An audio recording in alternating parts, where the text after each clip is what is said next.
अस्सलाम वालेकुम dear students, I am professor Mohammad Usman Ali और आज मैं आपको एक्सप्लेन करूंगा exercise 9.1 FSC part 1 first year की एक्सरसाइज 9.1 उससे मैं एक्सप्लेन करूंगा एंड आई एम श्योर कि इट विल हेल्प यू। जिस एक्सरसाइज में एन जो है वो एक्चुअली है डिग्री। डिग्री क्या है? पावर है वेरिएबल की, इसको डिग्री कहेंगे और ये नेचुरल नंबर होना चाहिए। और एक से एक्सरसाइज में जो मेथड्स अडॉप्ट किए गए हैं वो चार मेथड हैं।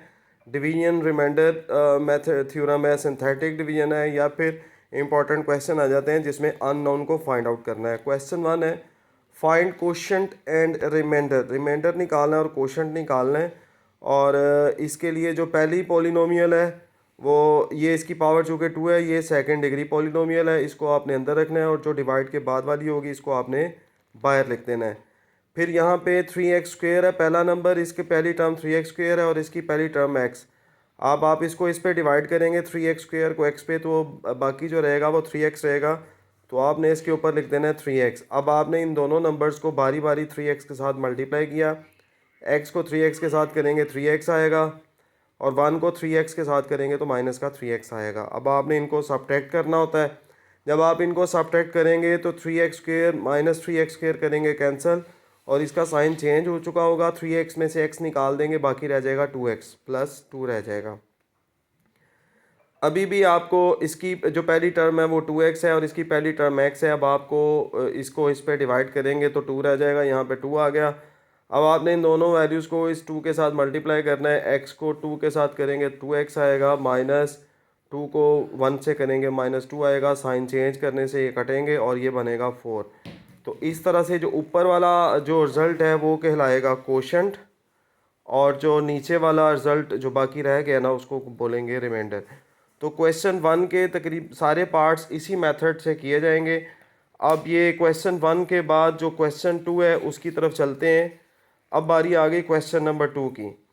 क्वेश्चन नंबर 2 में भी ये दो पॉलिनोमियल गिवन है, एक पहले वाली और एक दूसरे वाली। पहले वाली पॉलिनोमियल की जो डिग्री है वो ज़्यादा है, इसको आपने p ऑफ x से लेट कर लेना है और दूसरे वाले को आपने q ऑफ x के साथ लेट करके इसको 0 के इक्वल पुट करना है। जब आप इसको 0 के इक्वल पुट करेंगे तो x की वैल्यू आ रही है -1 सॉरी, x की वैल्यू -1 जो आई है आपने इस पॉलिनोमियल के अंदर x की जगह पे रिप्लेस कर देना है और इसको फिर सिंप्लीफाई करके जो आंसर आएगा ये बनेगा आपका रिमाइंडर। ये है रिमाइंडर थ्योरम। अब आपने क्वेश्चन नंबर 2 के बाकी पार्ट्स बिल्कुल इसी आसान से मेथड से किए जाएंगे। क्वेश्चन नंबर 3 की बारी आ गई, बिल्कुल क्वेश्चन 2 की तरह का है जिसमें आंसर 0 आ जाता है तो वो पॉलिनोमियल को कहते हैं कि ये फैक्टर है, और जिसमें आंसर 0 नहीं आएगा तो आप कहेंगे ये पॉलिनोमियल फैक्टर नहीं है। तो ये बड़ा आसान सा काम है। इसके बाद हम करते हैं क्वेश्चन नंबर 4 की जानिब बढ़ते हैं। क्वेश्चन नंबर 4, इसमें यूज़ किया गया है सिंथेटिक डिवीजन का मेथड। जो पहली पॉलिनोमियल है इसके जो कोफिशिएंट्स हैं वो आपने यहाँ पे लिख देने हैं, ये इसका सिंबल है, और दूसरी जो वैल्यू है उसको आपने साइड पे लिख देना है, लेफ्ट साइड पे।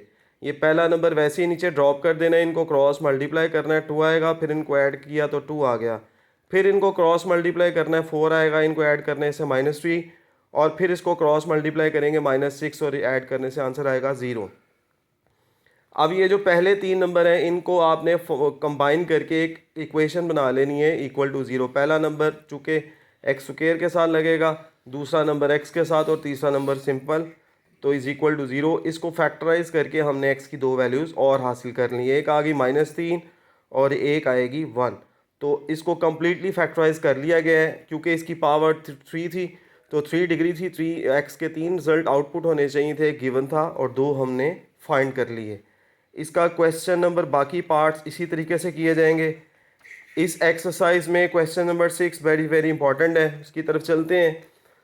दो अननोन फाइंड करने हैं, एक p निकालना है और एक q निकालना है। दो पॉलिनोमियल है, पहली पॉलिनोमियल है उसकी डिग्री 3 है, दूसरी की डिग्री 1 है, और उसमें दो फैक्टर हैं, इसकी डिग्री बनती है 2। जो डिवाइड के बाद वाले नंबर्स हैं इनको आपने अलग अलग 0 पुट करके x की वैल्यूज़ निकाल ली, और जो पहली वाली पॉलिनोमियल है इसके कोफिशिएंट्स को आपने लिख लिया 1 -p, फिर q, फिर 2, और फिर जो x की वैल्यू -1 थी इससे आपने क्रॉस मल्टीप्लाई करना है सिंपल उसी तरीके से, और एंड वाला नंबर आएगा 0। इसके बाकी वाले जो नंबर रह गए हैं उनको आपने नीचे ड्रॉप करना है और उनके साथ जो एक्स की दूसरी वैल्यू है उसको कनेक्ट करके दोबारा से यही वाला प्रोसेस करके तो एंड पे जो इसका रिजल्ट आएगा उसको भी ज़ीरो कर देना है। अब ये एक्चुअली दो इक्वेशंस हमारे पास आ चुकी हैं, एक पहले इक्वेशन आई है और एक बाद में इक्वेशन आई है। इन दोनों इक्वेशंस को आपने साइमल्टेनियसली सॉल्व करना है, जैसे यहाँ पे किया गया, बड़ा आसान सा मेथड ऐड किया है। क्यू कैंसिल आउट हो गया तो पी की वैल्यू निकल आई जो कि 2 निकलेगी। इस पी की वैल्यू को आपने किसी एक इक्वेशन में पुट करना है। मैंने इसके अंदर इसकी पी की वैल्यू को पुट किया है तो क्यू की वैल्यू आ गई -1। बाकी क्वेश्चन इसी तरीके से किए जाएंगे। होपफुली कि ये काम आपको समझ में आ गया होगा। आपने गौर से उम्मीद है कि अंडरस्टैंड किया होगा, और अगर आप इसको कोई प्रॉब्लम आए तो आपने कंसल्ट ज़रूर करना है मेरे से। और खुश रहें और ईमानदार रहें और ज़िंदगी में आगे बढ़ते चले जाएं। अल्लाह ताला आपकी हिफाजत फरमाए। अल्लाह हाफिज़।